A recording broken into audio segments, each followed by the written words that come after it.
sommes en train de parler de l'héritage des saints.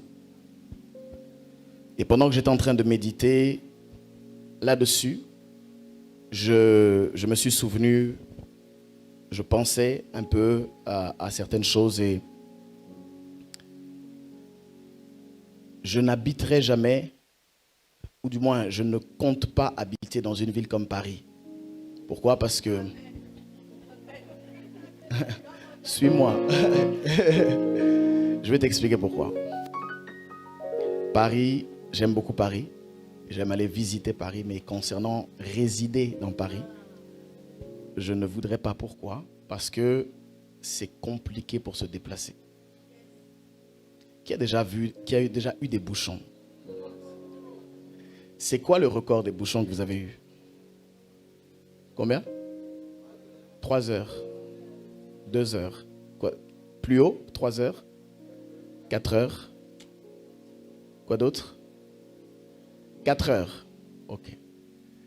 Paris, je ne veux pas habiter là-bas à cause de ça. À cause des bouchons et à cause des transports en général. Parce que c'est compliqué. Mais, vous savez que quand vous faites Kinshasa,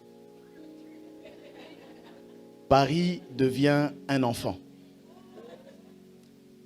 Une fois, dernièrement, quand je suis allé avec mon épouse et mes enfants, nous sommes allés à l'aéroport. Et vous devez savoir qu'à Kinshasa, il n'y a qu'une seule route pour aller à l'aéroport. Il n'y en a pas 2. Il n'y en a pas 3. Il n'y en a qu'une seule. Suis-moi bien parce que ça a un lien avec le message en fait. Il n'y a qu'une seule route. Et ce jour-là, on devait prendre l'avion. On sait que c'est une route difficile et que c'est compliqué. Le surnom de cette route-là, on appelle ça la Chine populaire. Parce qu'il y a tellement de monde. Et on allait prendre l'avion avec les enfants, avec la chaleur. On a mis 4 heures pour aller. Et finalement, quand on est arrivé, l'avion avait été décalé. Donc, il fallait qu'on rentre. Et on a remis 4 heures en rentrant. On a fait 8 heures de bouchon ce jour-là. Je me souviens que les enfants étaient torse nu quasiment. Je me souviens que les voitures étaient tellement serrées que on arrête le moteur. Parce que ce n'est pas du pouce-pouce, on arrête le moteur. Le chauffeur est allé prendre un café même. Pour vous dire à quel point les bouchons sont terribles. 8 heures de bouchon. Mais la moralité de cette histoire, c'est que, en réalité, il n'y a que cette route-là. Et d'ailleurs, c'est le titre de mon message. Il n'y a pas d'alternative. Est-ce que quelqu'un me suit? Dis à ton voisin, il n'y a pas d'alternative pour l'héritage. Même si tu vas faire 4 heures ou 8 heures, il n'y a que cette route-là. C'est le titre de mon message. Il n'y a pas d'alternative pour l'héritage. Est-ce que quelqu'un me suit? Je voudrais ce matin continuer dans la lancée. J'aimerais que tu me suives. Dans la lancée sur le message de l'héritage des saints.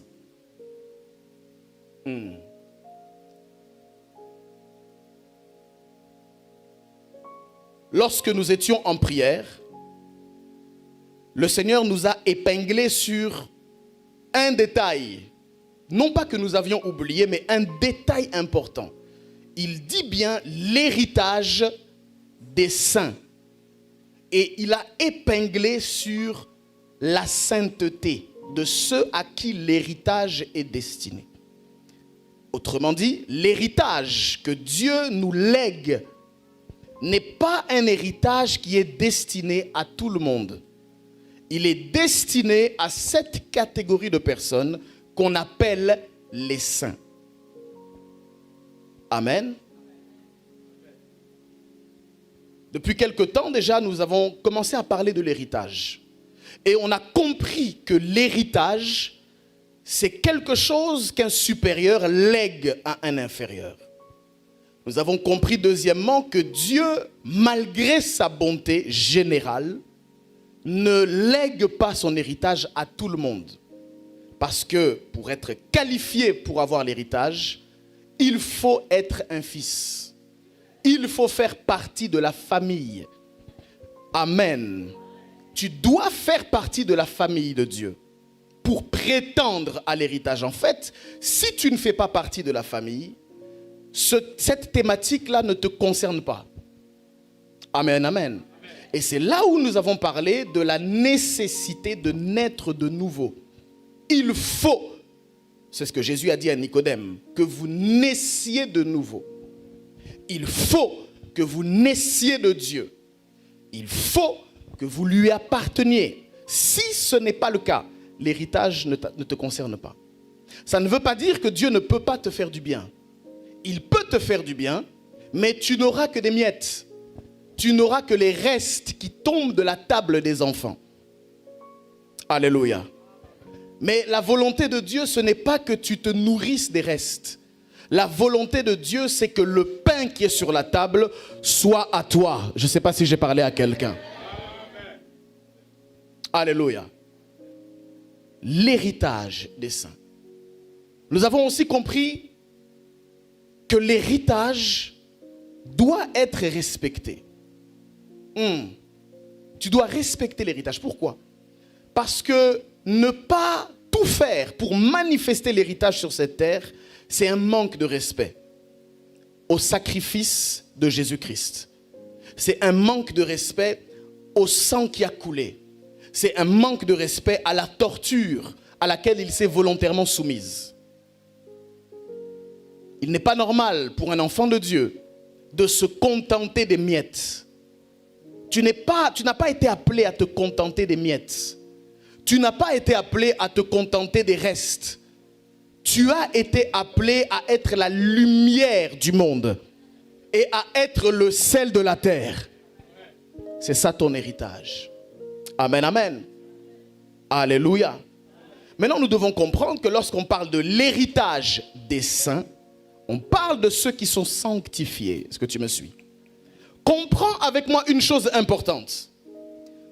Lorsque nous lisons les Écritures, la Bible, tu dois comprendre que dans l'Ancien Testament se trouve une imagerie où, dans l'Ancien Testament, nous trouvons une ombre des choses à venir. Tout ce que nous lisons dans l'Ancien Testament est censé nous projeter une image de notre vie spirituelle d'aujourd'hui. En fait, quand nous prenons même le peuple d'Israël, tu vas te rendre compte que le peuple d'Israël est comme un échantillon que Dieu prend pour nous expliquer les réalités spirituelles qui nous concernent aujourd'hui. Est-ce que quelqu'un me suit? Pour ceux qui lisent la Bible, vous souviendrez avec moi que Israël a été sous l'esclavage des Égyptiens. Ils étaient sous l'esclavage. Ils étaient assignés à des corvées, à des obligations, à toutes sortes de travaux forcés. Et par la suite, Dieu va entendre leurs cris. Il va susciter un homme qu'on appelle Moïse, qui veut dire sauver des eaux. Et il va appeler cet homme, l'envoyer en Égypte dans l'objectif de délivrer le peuple d'Israël, de le sortir de l'esclavage en vue de l'emmener dans une terre promise qu'on appelle Canaan. C'était ça leur héritage. Amen. Mais tout ceci, quand vous lisez spirituellement, vous allez comprendre que c'est une image. Moïse est une figure de Christ qui vient chercher son peuple, non pas dans l'Égypte physique, mais dans une Égypte spirituelle qui correspond au monde, et il sort son peuple du péché pour l'amener dans une terre promise. Est-ce que quelqu'un me suit? Et dans ce chemin de l'héritage, le peuple passe par le désert. Désert qui est l'arrière-plan que Dieu utilise pour nous former, pour nous instruire, pour nous enseigner ses lois. Pourquoi? Parce que le peuple qui est resté 400 ans dans l'esclavage, ça laisse des traces. Et il faut que le peuple réapprenne à vivre dans l'identité de roi et de sacrificateur qu'il a perdu alors qu'il était en esclavage. Est-ce que quelqu'un me suit? Donc Dieu va prendre le temps d'enseigner le peuple dans le désert. Et il l'enseigne en le mettant à l'épreuve, en le soumettant à certains tests. Mais en fait, tous les tests que Dieu a permis au peuple d'Israël, c'était dans l'unique objectif que le peuple d'Israël apprenne à lui faire confiance. Pour l'héritage. Est-ce que quelqu'un me suit?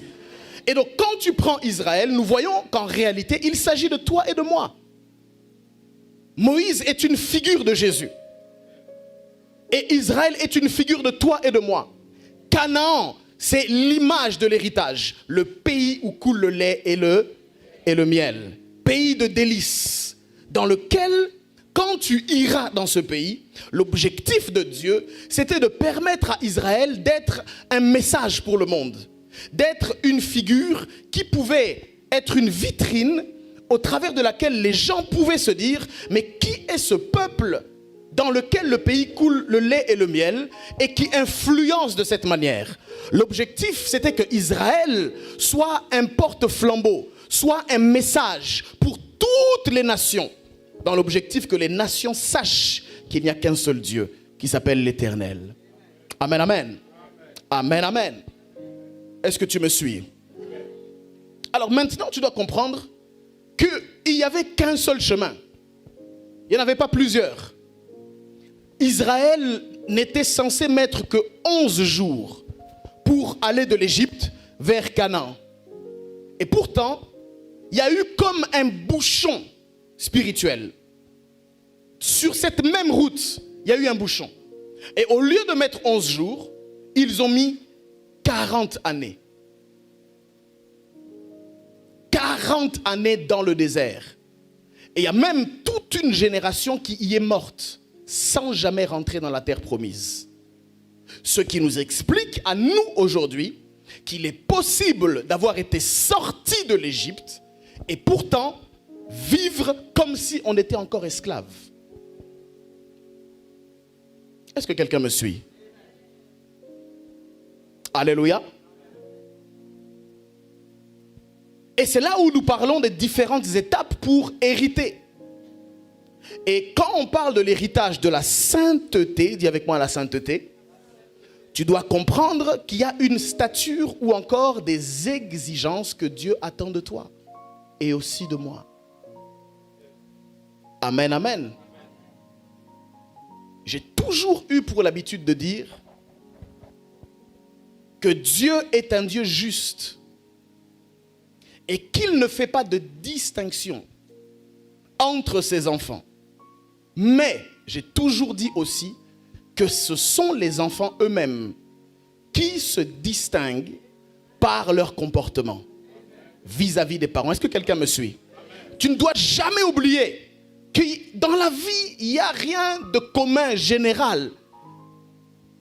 C'est une fausse idée de mettre tout dans le même sac. On n'est pas tous dans le même sac. Et même parmi les enfants de Dieu, il y a des sélections qui s'opèrent naturellement. Et bien aimé dans le Seigneur, pour hériter, tu dois passer par certaines étapes et par cette sélection naturelle qui s'opère.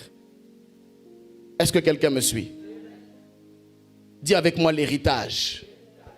Dis avec moi, je dois hériter. Pourquoi est-ce que tu dois hériter? Parce que l'héritage est l'élément ultime qui fait cesser les contestations dans ta vie. Bien-aimé, tu peux crier Jésus, Jésus, Jésus partout où tu vas. Le problème, ce n'est pas juste de crier Jésus. Le problème, c'est quand on t'observe, quels sont les fruits qui montrent et qui attestent avec un tampon que Jésus est dans ta vie. Est-ce que quelqu'un me suit? Il ne s'agit pas de brandir des drapeaux. Il ne s'agit pas de crier à tue-tête comme je le fais. Non, il y a un niveau où il faudra que ta vie elle-même parle, sans qu'il y ait besoin d'explications ou d'argumentaires, sans qu'il y ait besoin de calcul. On te regarde, on comprend directement. Je prie que cela soit ton héritage au nom de Jésus-Christ. Que lorsqu'on te regarde, on puisse voir Dieu à l'œuvre, qu'on puisse voir Dieu agir, qu'on puisse voir Dieu en mouvement, rien qu'en te regardant. Est-ce que quelqu'un peut donner un bon amen? Que celui qui dit amen, que cela s'attache à sa vie. Au nom puissant de Jésus. Tu dois désirer ça. Il y a des hommes et des femmes qui, sans parole, gagnent des foules tout entières. Juste par leur témoignage. Comprends alors par là que l'héritage a pour objectif de susciter la curiosité des nations, mais a aussi pour objectif de mettre fin aux contestations. L'héritage a pour objectif de fermer la bouche aux contestations. Quand on te regarde, on sait, on sent, on voit, il y a l'héritage, il y a Dieu. Quand on te regarde, on est curieux de savoir quel est ton secret. C'est ça l'héritage. Il faut que ça soit ton partage. Bien-aimé, j'aimerais ici détruire l'esprit pharisianique d'opposition à la vérité. Tu n'es pas censé vivre misérable, déprimé, opprimé. Ce n'est pas ton héritage. Je le répète à qui veut l'entendre ici. Tu n'es pas censé vivre comme un défaitiste. Sur cette terre, la maladie n'est pas ton héritage. La possession, ce n'est pas ton héritage. La pauvreté, je le dis à qui veut l'entendre, ce n'est pas ton héritage. La confusion n'est pas ton partage. Je ne sais pas à qui je parle, mais je voudrais parler à un héritier céleste. Ce n'est pas ton héritage. Ton héritage, c'est la domination. Ton héritage, c'est la puissance. Ton héritage, c'est la prospérité. Ton héritage, c'est la paix. Ton héritage, c'est la joie. Ton héritage, c'est l'amour de Dieu. Ton héritage, c'est la communion avec Dieu. Tel est ton héritage. Que celui qui dise amen, qu'il le reçoive en même temps. Tel est ton héritage. C'est ça ton héritage. Il faut que les mensonges du diable cessent. Tu ne seras pas plus aimé par Dieu en faisant vœu de pénitence. C'est une fausse idée que de croire que l'autoflagellation plaît à Dieu. Nous sommes sur la terre comme des pèlerins ou encore comme des voyageurs. Donc nous sommes conscients que la terre n'est pas notre destination. Mais ce n'est pas une raison pour ne pas souhaiter que le voyage se passe bien. Oui, je suis voyageur sur la terre. Mais si j'ai le choix de voyager en première classe, je vais le faire. C'est un faux évangile de croire, alors que Dieu dispose pour toi des éléments, de choisir volontairement de faire autre chose. Si Jésus a souffert, si par sa pauvreté j'ai été enrichi, alors je dois respecter le sang qui a coulé. Je vais prendre l'héritage et je vais le manifester. Parce que l'une des raisons pour lesquelles Dieu veut que tu manifestes l'héritage, c'est aussi pour être un témoin. Oui. On est témoin quand on manifeste l'héritage. C'est de cette manière qu'on devient un producteur de preuves. Pas juste un discoureur, mais un producteur de preuves. Alléluia. Alléluia. Et nous avons dit donc qu'il faut être enfant de Dieu. Il faut naître dans la famille de Dieu. Ça, c'est l'élément indispensable. Ensuite, nous savons que l'héritage n'est pas automatique. Ce n'est pas juste parce que tu es enfant que tu vas hériter. Non. Tu es enfant, c'est la condition primaire. Mais quand tu es enfant, il y a une conscience qui doit se réveiller en toi. La foi de l'héritage doit se réveiller en toi.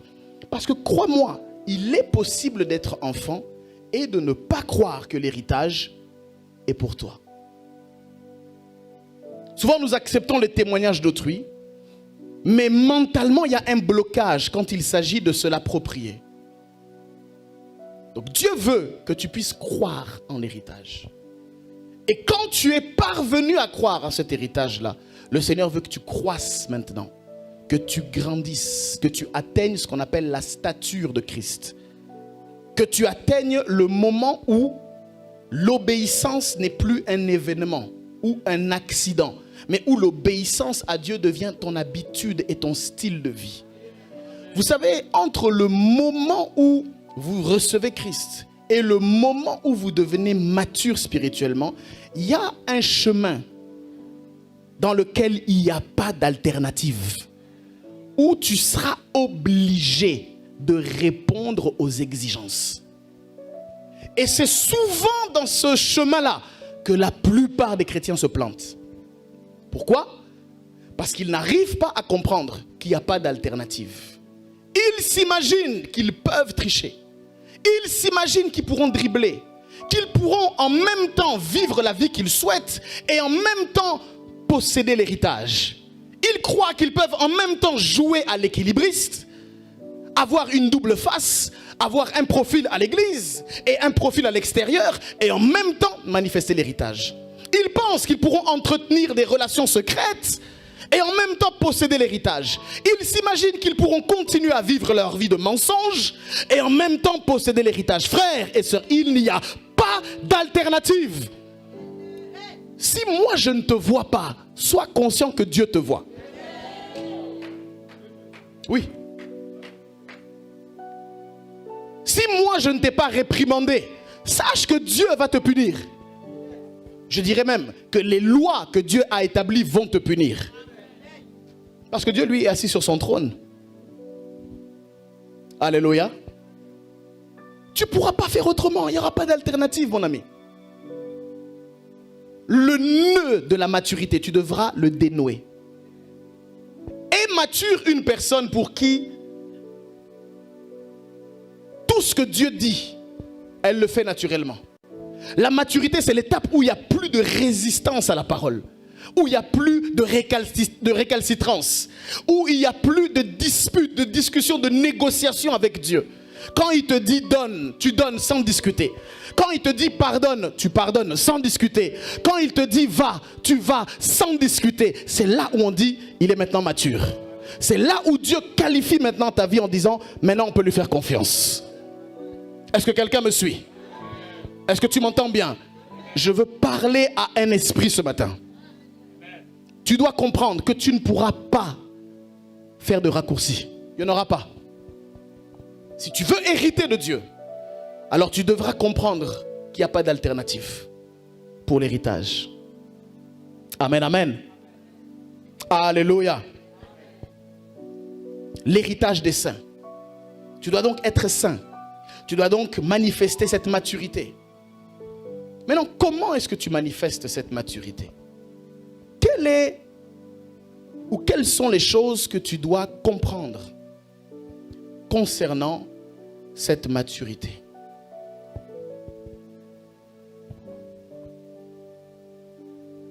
La chose qui est importante, c'est de comprendre que dans le processus d'acquisition de cet héritage, quand tu es sur le chemin vers Canaan, tu dois être au courant que il ne s'agit pas juste d'arriver là-bas et de prendre ce qui t'appartient.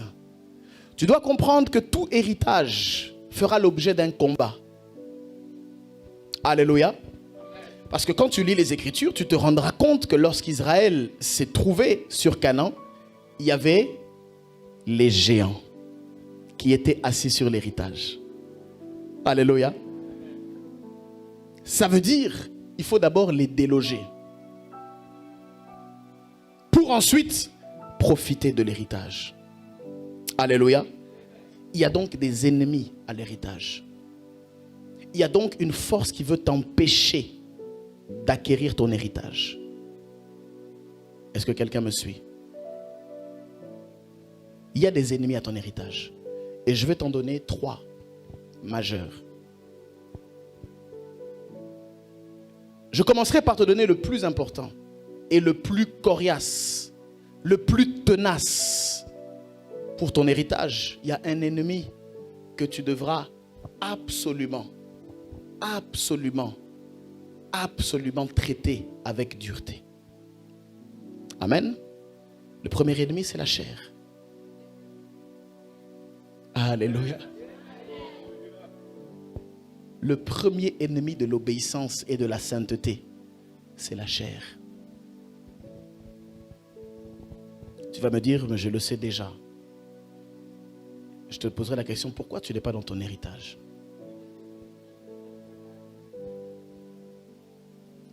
Rappelle-toi, j'ai parlé de produire des preuves, pas de faire des discours, pas de réciter des leçons. Produire des preuves. La chair, c'est le premier ennemi. Toute personne qui veut entrer dans son héritage va trouver cet ennemi, même pas sur son chemin, mais va trouver cet ennemi à l'intérieur de lui. La chair. C'est quoi la chair? Il y a plusieurs définitions. Mais de quelle chair parle-t-on? La chair, pour beaucoup, on se limite uniquement au corps.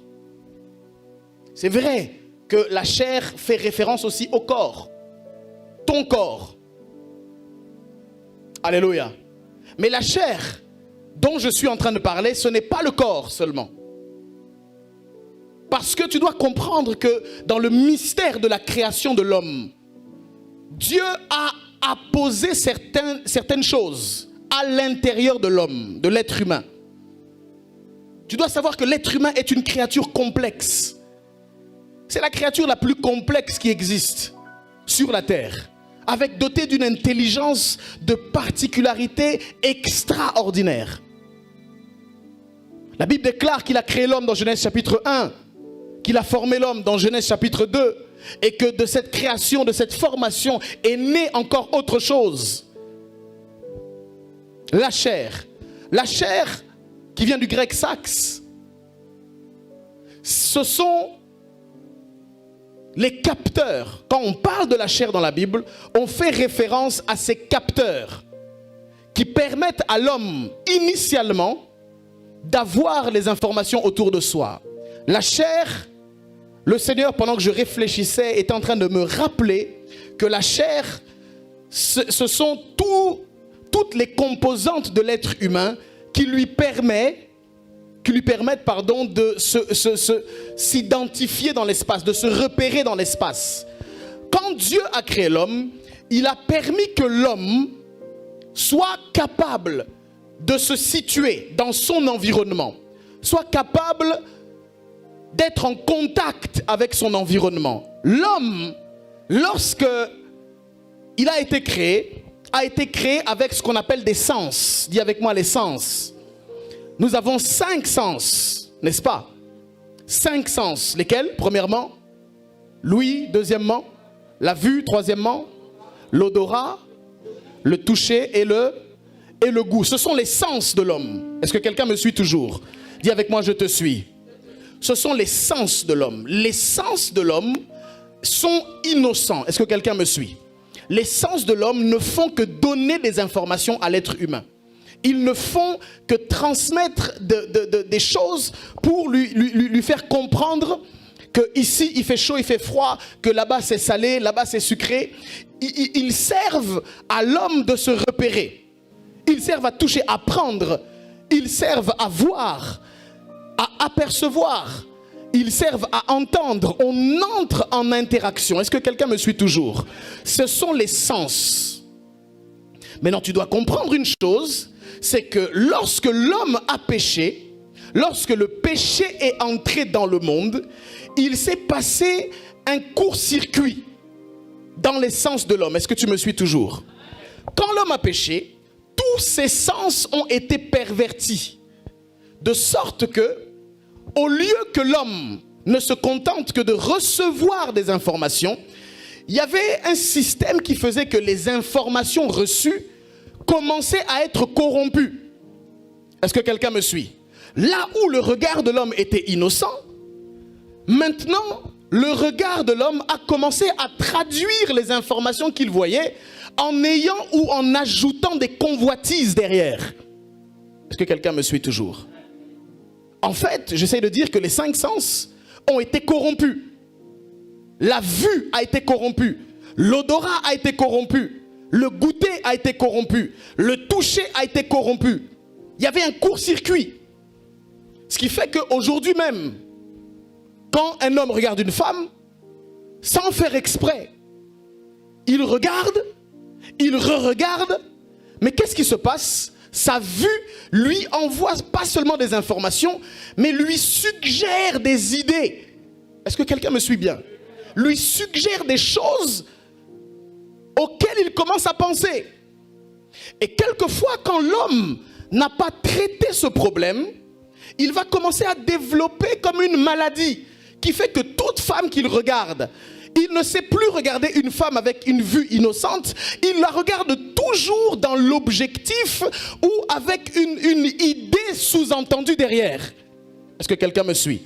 Tous les sens ont été corrompus. L'ouïe a été corrompue. Là où elle ne servait qu'à entendre des choses de manière innocente, elle commence à s'intéresser à ceux qui dégradent les autres.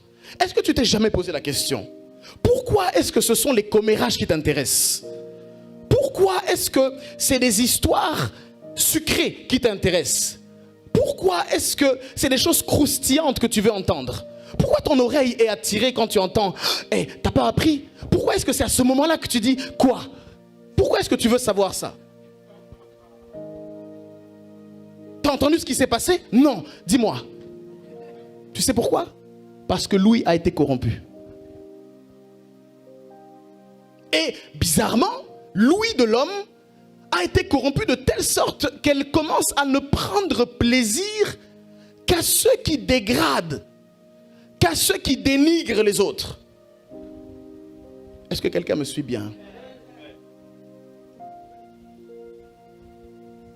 C'est pas normal si ce qui t'excite, c'est d'entendre « T'as entendu tel pasteur a fait ceci ?» Là, tu es intéressé. Mais quand on dit, prenons la Bible dans Jean chapitre 4, tu dors. Tu sais pourquoi? L'ouïe a été corrompu. Est-ce que quelqu'un me suit? Tous tes sens ont été corrompus lors du péché. C'est ça qu'on appelle la chair. Alléluia. Et c'est ton ennemi. Oui. Parce que la chair a des désirs contraires à ceux de l'esprit. Galates chapitre 5. La chair a des désirs contraires. En fait, tout ce que l'esprit veut, la chair ne le veut pas. Quand ton esprit veut prier, ta chair va se réveiller pour dire « Je suis fatigué. J'ai pas envie de prier. » Tu ne veux pas prier. Mais bizarrement, quand tu allumes ton téléphone, tu peux rester 5 heures sur Instagram. Pourquoi? Ta vue a été corrompue. Est-ce que quelqu'un arrive à me suivre? Dis avec moi la chair. Le grand problème de la chair, bien-aimé, c'est que c'est un ennemi qui habite avec toi. Tu dois comprendre que lorsque tu vis sur la terre, même en tant que chrétien, tu vis avec une cohabitation forcée qu'on appelle la chair. Elle est là. Tu ne peux rien y faire. Tu ne peux pas la tuer. Tu peux juste l'apprivoiser. Tu ne peux pas l'enterrer. Tu peux juste la maîtriser. Tu ne peux pas la tuer. Tu peux juste la neutraliser. La chair. Partout où tu vas, tu la traînes avec toi. Comme un boulet. Elle est là. Tu la traînes. Partout où tu vas, elle est là. Même quand tu pries, elle peut être là. Est-ce que tu me suis? C'est ton ennemi numéro 1. Tu dois comprendre que quand tu veux manifester ou atteindre l'héritage, le premier ennemi, c'est ta chair. Et ta chair va faire en sorte que tu ne puisses jamais être en mesure d'obéir aux instructions de Dieu. Elle va te forcer à faire tout ce que Dieu n'aime pas. La Bible déclare clairement que la chair, ceux qui vivent selon la chair, ne sauraient plaire à Dieu.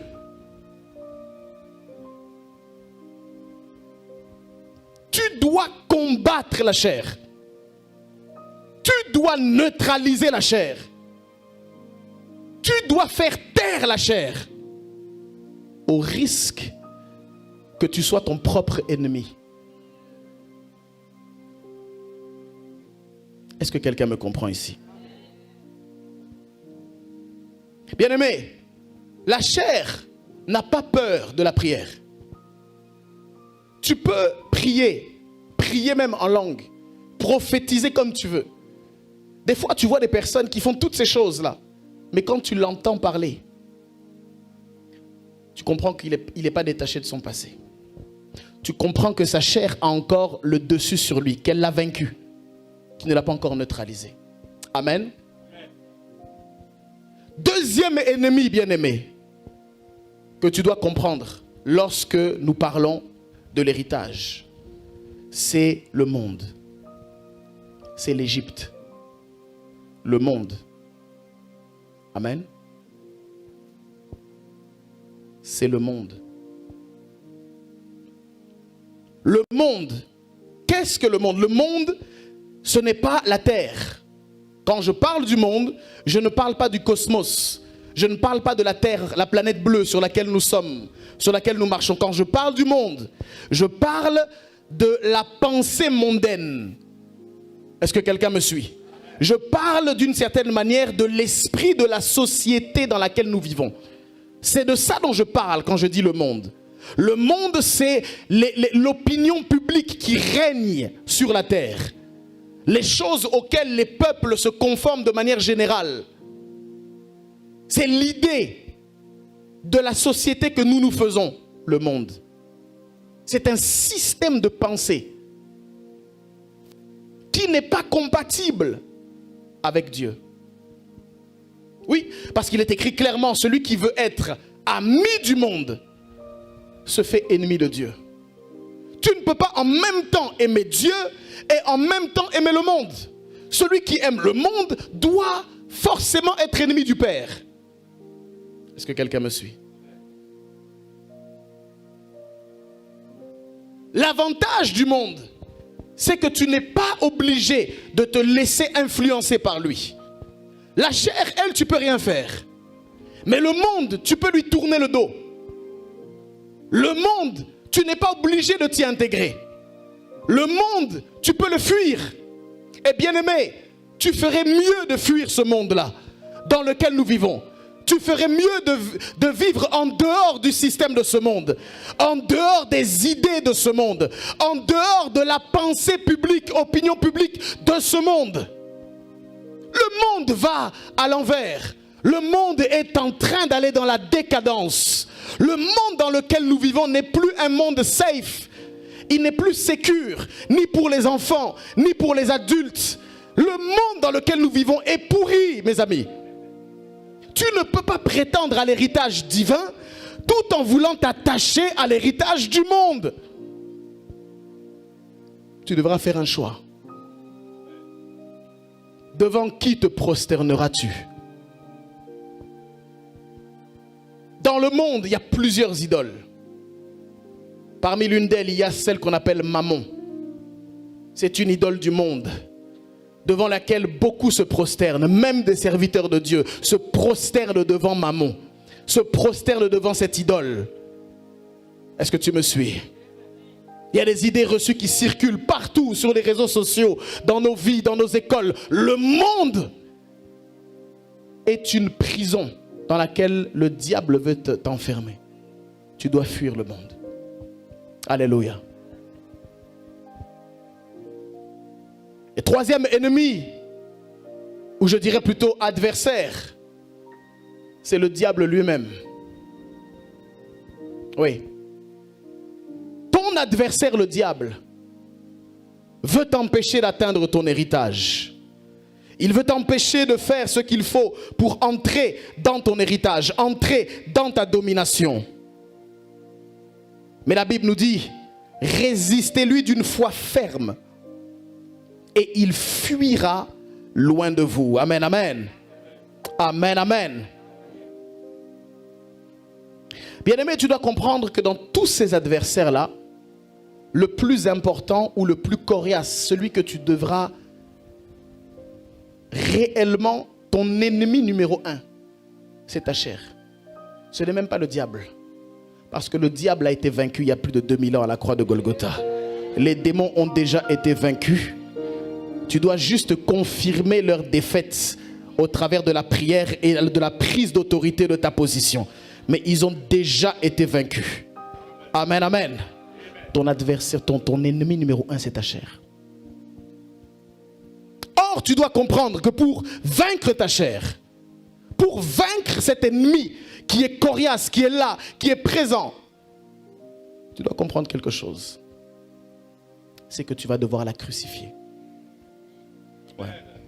Tu vas devoir la crucifier. L'homme, naturellement, n'aime pas faire ce qui lui est désagréable.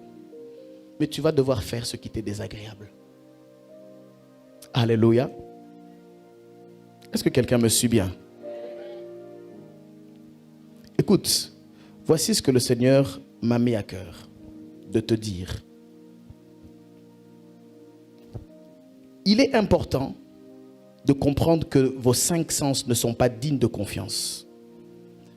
Pendant que j'écrivais, il m'a clairement recommandé de ne jamais te fier à tes 5 sens et de ne jamais marcher par la vue, mais de marcher par la foi. Parce que personne ne peut hériter s'il ne marche au travers de ses 5 sens. Alléluia. Tes yeux vont regarder des choses, tes oreilles vont entendre des choses, mais tu dois comprendre que la science de Dieu ne fonctionne que dans la foi. Alléluia. Comment faire? Comment marcher? Comment fonctionner avec Dieu pour l'héritage? Quand ses ennemis se présenteront devant toi, quand cette chair que tu portes continuera de te maltraiter, continuera de faire la guerre à ton âme, il y a une décision que tu dois prendre. Parce que la vérité, en réfléchissant avec le Saint-Esprit, je me suis rendu compte que c'est d'abord, avant toute chose, une décision à prendre. Je voudrais exhorter une personne, un frère et une sœur, à prendre une décision ce matin. Si tu veux aspirer à l'héritage, il y a un choix que tu vas devoir faire. Le choix de crucifier ta chair avec toutes ses passions, oui, et avec ses désirs. Parce que la Bible dit que la chair a des passions, la chair a des désirs. Elle est passionnée de certaines choses. Elle est insatiable, c'est-à-dire il y a des choses qu'elle aspire toujours. Il y a des choses qu'elle ne se lassera pas d'aimer. En fait, tu dois comprendre, et j'ai compris ça, que même quand tu crucifies ta chair, en réalité, elle est toujours là. En fait, il y a une seule chose que tu fais, c'est de la neutraliser, c'est de la maintenir au sol. C'est de faire en sorte qu'elle ne se réveille pas. Mais en fait, elle est là. Écoute, je vais te dire une vérité qui va peut-être te choquer. Quand ta vue a été pervertie, ne crois pas que ceux qui vivent dans la sainteté, c'est que leur vue n'est plus pervertie. Non, elle l'est toujours. C'est juste qu'ils ont appris à ne pas laisser cette vue-là les dominer. Est-ce que tu me suis? Est-ce que quelqu'un me suit? Elle est toujours là. Il y a des éléments dans la vie que tu ne pourras pas anéantir. La chair, tu ne peux pas l'anéantir. Dieu m'a parlé aussi, il m'a dit le sang, tu ne peux pas l'anéantir. Est-ce que tu me suis? En fait, je vais te dire quelque chose de très important. Même quand on parle du sang, tu vois, c'est le sang que tu portes à l'intérieur de toi. J'avais parlé de ça, c'est le code génétique que tu as. Lorsque Jésus est venu, il a détruit tout ce qui touchait à ton sang. Alléluia. Les malédictions, etc., etc. Mais au fait, tu dois comprendre que dans ton sang, il y a des informations qui resteront. Que tu montes, que tu descendes, le sang que tu portes a ces informations. Et il suffit que tu vives en étant nonchalant. Il suffit que tu relâches la pression. Il suffit que tu baisses la garde et le sang que tu portes va reprendre ses droits. Je suis en train de parler à quelqu'un ce matin. Je suis en train de déclarer une vérité puissante. Il faudra que tu maintiennes au sol ta chair et ton sang. Le jour où tu lâches la garde, le jour où tu lui laisses l'opportunité de s'exprimer, elle s'exprimera Parce que, écoute-moi, Salomon a reçu la sagesse de Dieu. Mais il y a eu un moment où Salomon s'est retrouvé un peu distrait. Où la sagesse qu'il avait de comprendre que le premier élément, c'était la crainte de l'Éternel. Quand Salomon a commencé à être léger dans la crainte de l'Éternel, les droits de son sang ont repris leur pouvoir. Si bien qu'il avait bien commencé avec Dieu et il a mal fini en étant adorateur d'idoles. Bien-aimé, je suis en train de te dire quelque chose, c'est que tu dois comprendre que ta chair et ton sang doivent être maintenus au sol. Lorsque tu prends un temps de prière et lorsque ton temps de prière te renforce, la force que tu viens d'acquérir dans ton temps de prière, tu dois la garder et tu dois la conserver pour que la chair qui cherche à se réveiller reste par terre. C'est un combat de chaque jour, c'est un combat des pensées, c'est un combat de chaque instant. Est-ce que quelqu'un me suit? En fait, le sang ne meurt pas. C'est comme ça que tu vas voir comment quelqu'un peut avoir bien commencé et puis mal finir. Tu vas être étonné, mais cet homme-là, mais il est même lui. Tu sais, des fois, il a pris un coup. La chair a repris ses droits. Le sang a repris ses droits. Il a juste baissé la garde. Je prie que tu ne baisses pas la garde. Je prie que tu restes debout. Je prie que tu maintiennes la chair assujettie. Je prie que tu maintiennes les droits de ton sang assujettis. Je prie que par la Sainte Seine, tu détruises le pouvoir de ton sang. Le Seigneur m'a dit, nous allons reprendre la Sainte Seine ensemble. Nous allons anéantir le pouvoir du sang qui te réclame. Et nous allons le maintenir au sol par le sang de Jésus. Nous allons prendre le sang de Jésus. Nous allons prendre le corps de Jésus. Et par son sang et par son corps, nous allons maintenir au sol les droits du sang de nos parents, du sang de nos ancêtres, qui parlent contre les vies, qui parlent contre toi, qui parlent sur ta génération, qui parlent sur ta généalogie, qui parlent sur ta santé, par les maladies héréditaires, par les maladies psychosomatiques, par tous les liens transgénérationnels, les choses que ton grand-père avait, les choses que ta mère avait, par le sang et le sang de Jésus, par le corps de Jésus, nous anéantissons la force et le pouvoir de la chair et du sang humain au nom puissant de Jésus-Christ.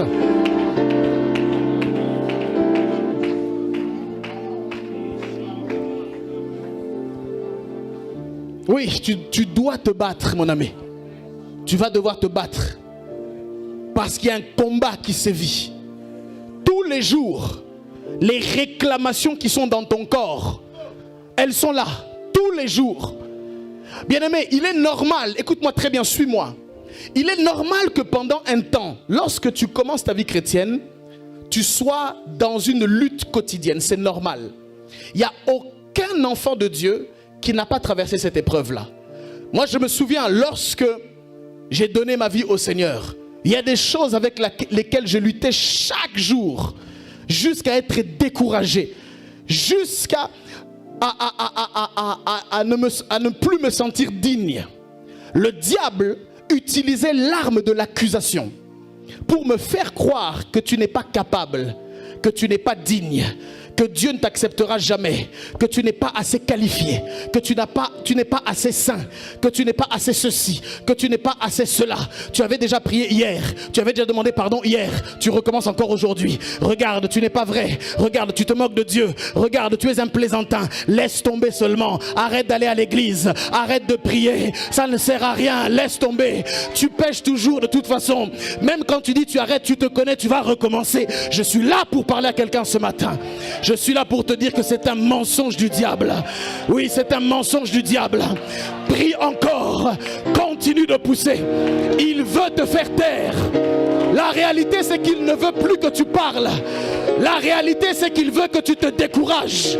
La réalité, c'est qu'il veut que tu arrêtes de lutter. Mais je déclare que la force de l'esprit t'est communiquée. La force de l'esprit t'est communiquée. Tu vas réussir. Même Même si tu as échoué 7 fois, la Bible déclare que 7 fois le juste tombe, mais il se relève. Je prophétise dans ta vie, tu te relèveras. Je prophétise sur toi, tu ne resteras pas par terre. Je prophétise sur toi, tu continueras de te relever. Je prophétise sur toi, ce n'est pas fini. Je prophétise sur toi, tu es de la race des conquérants. Tu n'abandonneras pas. Je n'abandonnerai pas. Je continuerai de prier. Je continuerai de venir devant Dieu. Si je dois me repentir, je me repentirai encore, mais je continuerai. Je suivrai le Seigneur. Tel est mon héritage. Tu dis amen, tu le reçois pour toi. Le diable veut te faire taire. Il veut que tu arrêtes. Il veut t'accuser. Et il veut te faire porter le poids de la condamnation. Pour que la condamnation t'empêche d'ouvrir la bouche. Mais il a échoué au nom de Jésus. Je dis, il a échoué au nom de Jésus. Je dis, il a échoué au nom de Jésus.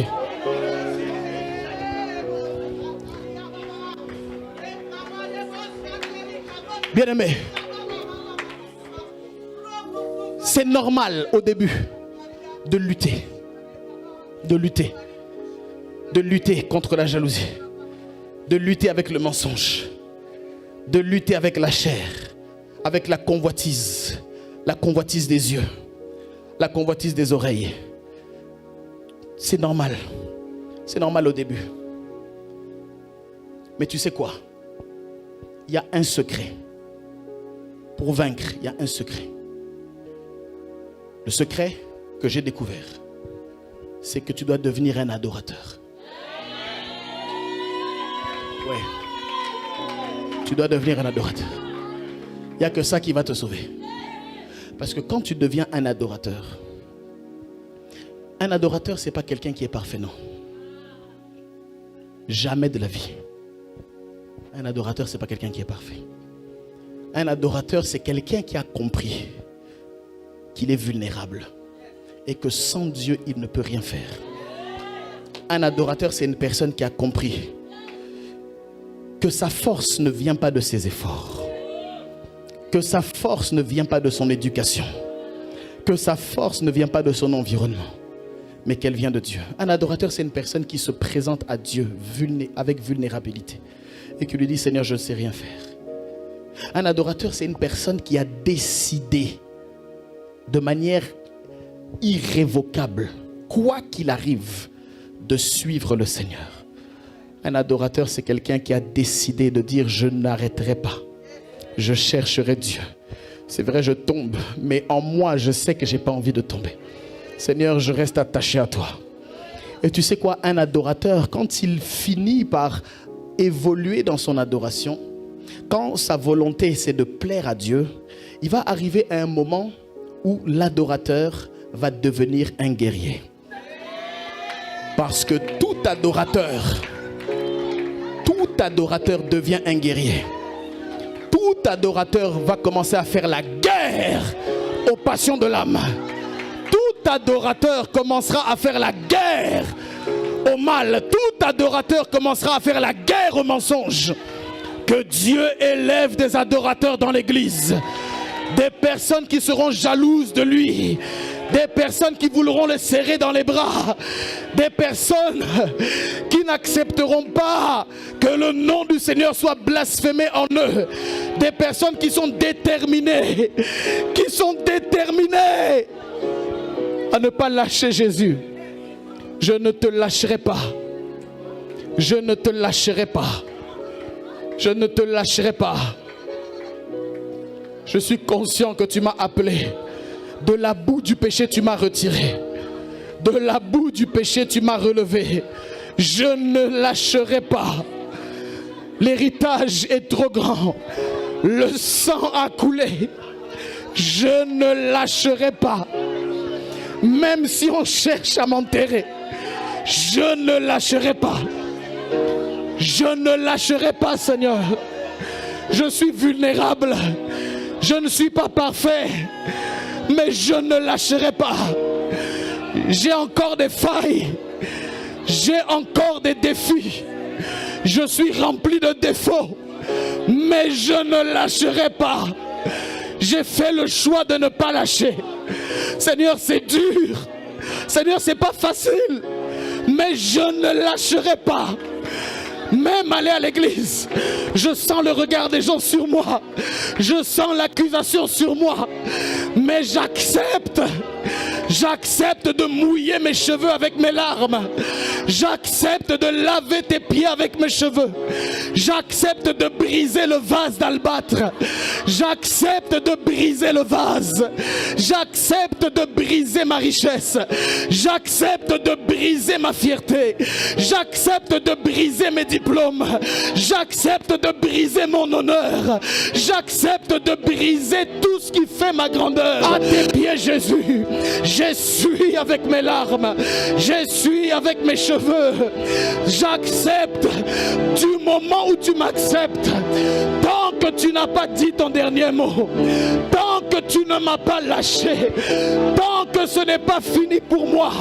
J'accepte. Mais je ne lâcherai pas. Seigneur, c'est difficile. Mes études sont difficiles. Mes documents administratifs, c'est difficile. Le travail, c'est difficile. Je ne suis toujours pas marié. Je n'ai toujours pas de travail. Je n'ai toujours pas d'enfant. J'accepte, Seigneur. Mais je ne lâcherai pas. Je ne lâcherai pas. Je ne lâcherai pas. Je continuerai par la force de l'Esprit. Je persévérerai par la force de l'Esprit. Je continuerai avec la force que j'ai. J'irai de l'avant. Même si je dois ramper, je ramperai pour toi. Même si je dois ramper, je veux toucher le pan de ta robe. Seigneur, que je touche le pan de ta robe. Juste le pan de ta robe. Je n'ai pas besoin d'autre chose. Juste le pan de ta robe. Juste le pan de ta robe. Si je peux le toucher. Si je peux juste le toucher.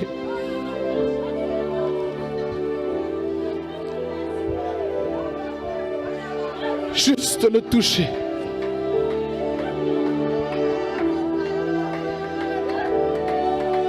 Juste le toucher. Juste le toucher.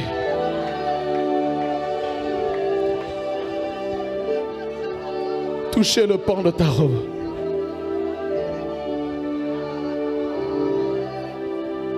Si je peux seulement toucher, alors je serai guéri. Juste toucher le pan de ta robe.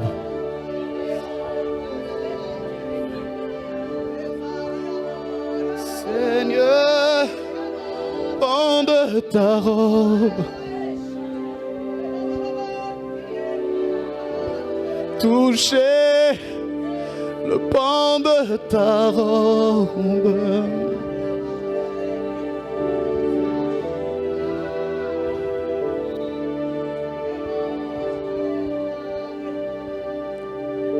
Je veux toucher le pan de ta robe. Voilà, race. Toucher le pan de ta robe.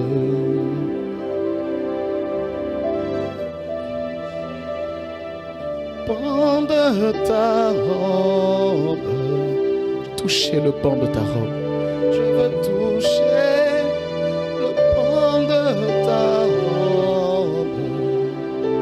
Toucher le pan de ta robe. Le pan de ta robe.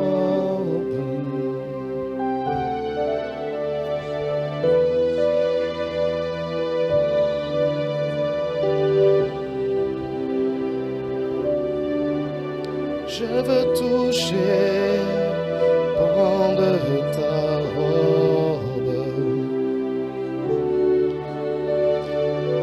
toucher le pan de ta robe. Je veux toucher le pan de ta robe. Si je peux seulement toucher le pan de ta robe. Un adorateur, mes amis, au-delà d'être une personne qui persévère, c'est aussi une personne qui est sincère. Elle est sincère avec elle-même. Elle est sincère avec Dieu.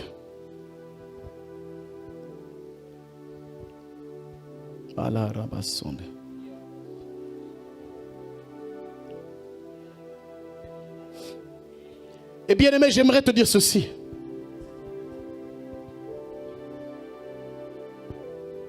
Les œuvres de la chair, ce n'est pas toujours un problème spirituel. Des fois, c'est juste les œuvres de la chair. Je prie qu'une génération se lève. Jeunesse, toi qui t'identifies comme étant jeunesse, je prie que tu te lèves au milieu de cette génération pervertie et que tu fasses la différence.